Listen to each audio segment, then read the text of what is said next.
Changing drum brakes on a semi is one of those jobs that sounds harder than it really is until you're lying on your back in a gravel lot, covered in brake dust, asking why you didn't just pay someone else.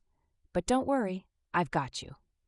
First, before you even think of grabbing a wrench, set the damn wheel chocks. Block off the opposite wheels and release the air from the brake chambers. This alone prevents a snapped wrist or worse. People forget this step more than you think. Next, you'll want to jack up the axle and remove the tires.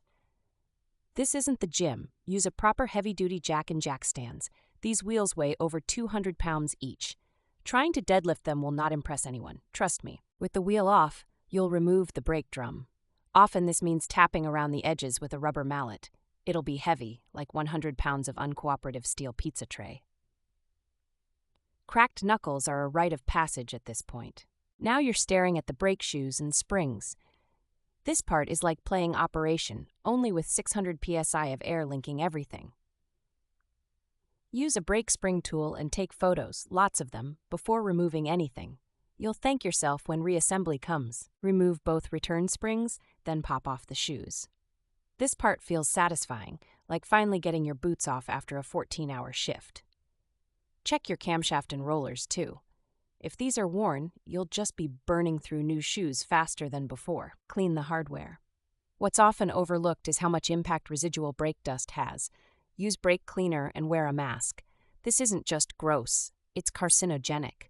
The dust builds up over years and has the consistency of powdered regret. Now install your new shoes by reversing those disassembly steps. Always replace the springs. Don't try to save them. They're $10, not a savings bond. And lubricate the camshaft bushings lightly with high-temp brake grease to avoid premature wear. Reinstall the drum, making sure it seats evenly.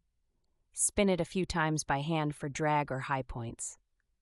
You don't want to take this thing on the interstate just to learn about drum warping the hard way, somewhere near Boise. Put the tires back on using the proper torque pattern and foot-pounds, typically around 450 to 500 pounds. Most pros use an impact gun, but always finish with a torque wrench. This is how you avoid a tire flying off at 75 miles per hour.